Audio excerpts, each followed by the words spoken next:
it is time. This leads to Give Me the Headlines, presented by Hyundai. We got 2 games. The printing press is going. The Rams, they won. They're in the playoffs. They beat the Giants by a point.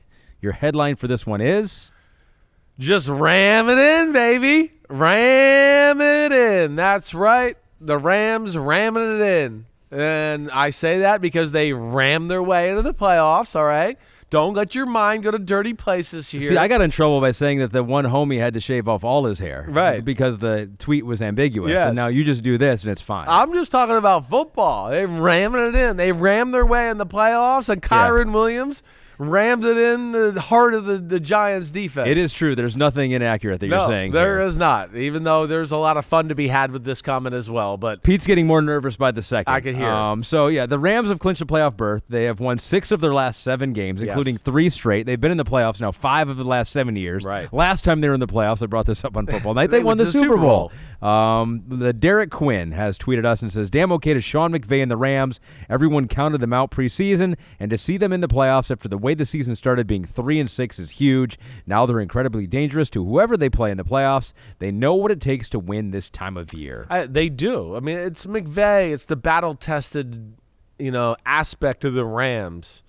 They're feisty. It's their quarterback. It's Stafford. It's Aaron Donald still being there, right? It's all of those things that play into this. So they're certainly not afraid of end of the season playoff type of football. Today was a little shaky. It was. They won by a point. They squeaked it out. It should have never got to that point. They controlled the game more than what the score would show, on the scoreboard when all said and done. I think it was more, to me, again, the Giants did some good things. There's no doubt about that. But to me, as watching it, it felt more like Rams' mistakes than necessarily the Giants were outplaying them, right? I mean, Stafford's both of his interceptions, the guys were open. Stafford hits those throws 99 out of 100 times. So I can't sit there and go, well, the Giants made that happen, right? Mm-hmm. That to me is, I just go, they got Stafford on an off day. They got a little lucky that way, certainly. Then they had the other Demarcus Robinson fumbled as they were driving one other time. That was a big moment of the football game.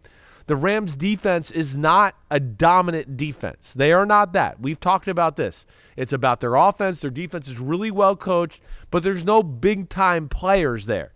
So if you're an offense that can kind of figure out what Raheem Morris does a little bit, there's some plays to be had there. And it looked like that's what, Tyrod Taylor and Dayball and Kafka kind of cracked a little bit as they figured out how to, find some explosive plays in the pass game. Darius Slayton, Hyatt, Wan'Dale Robinson.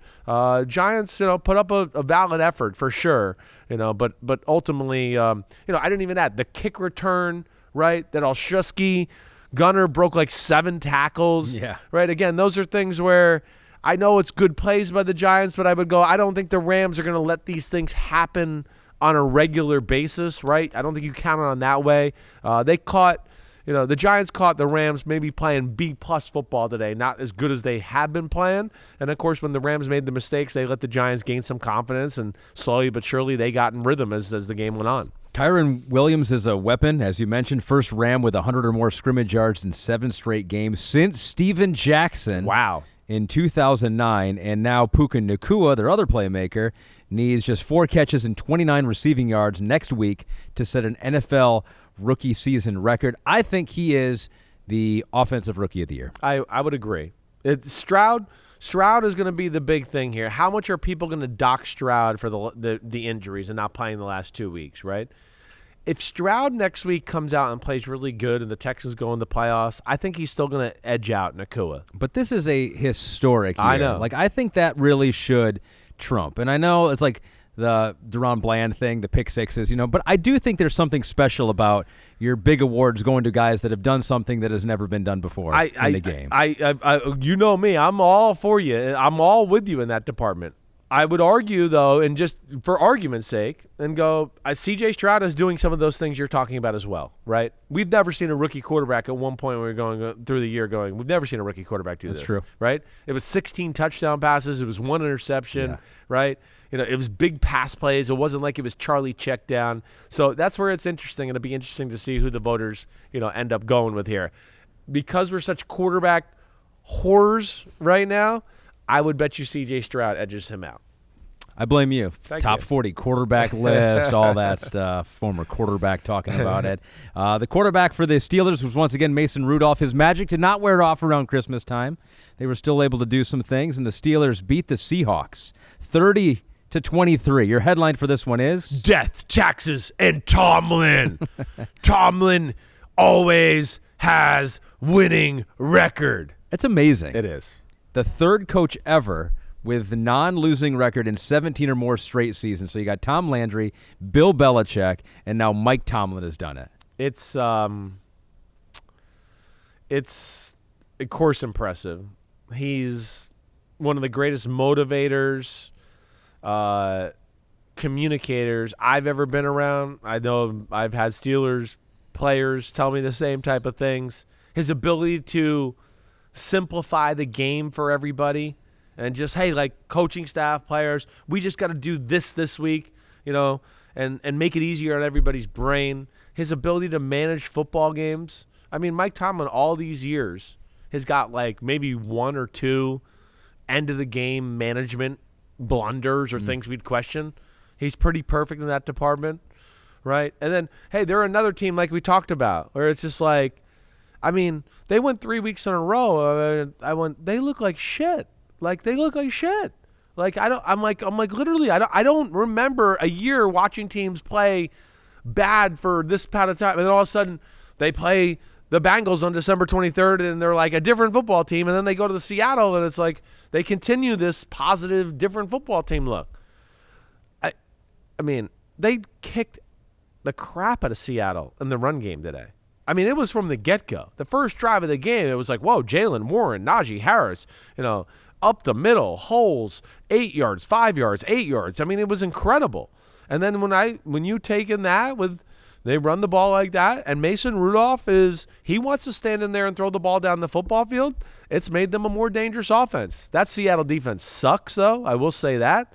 And they should be embarrassed by the way they were dominated today. Yeah, a 37-yard pass play to George Pickens, a 42-yarder to Deontay Johnson. Freiermuth had a 25-yarder, and they had some big ones in the run game, too. Najee Harris ends up going over 100 yards, 122, but Warren was right there with 75. 200 yards rushing as a team. I've got a question from Samuel Taysire. Yeah. He says, is Chris interested in this Steelers team making it into the playoffs yet? I am not. Still? I am not. I'm sorry. I have so much respect for Pittsburgh, right? I really do. Again, we saw what? Nate Herbig get the big strip sack on Geno Smith at one point of the football game. That certainly made things like Was it Nate or Nick? It was Nick. It's Nick Herbig. I know we keep messing this up. Nate is in Philadelphia, I believe, right? I know. It's Nick. And Herbig. And Herbig, who's shown a lot of potential as a pass rusher, But, no, I still worry about the Steelers if they sneak in the playoffs of it just being a underwhelming, we don't have enough offense to make the game exciting or fun to watch. I worry about that. So, no, as I sit here right now, I like the way the playoffs are set up. I would like to see Houston in over the Indianapolis Colts. That's no offense to anybody's fan base. It's purely on just enjoyment of watching football in the playoffs and what will make it the most exciting. And I pick C.J. Stroud to be in the playoffs because I think that will be the best story and the most fun to watch. Seahawks can still make the playoffs, Yes, they can. but they need to win at Arizona. That might be difficult, and they need Green Bay to lose versus the Chicago Bears. So they need some help to get into the postseason. And that was Give Me the Headlines, presented by Hyundai.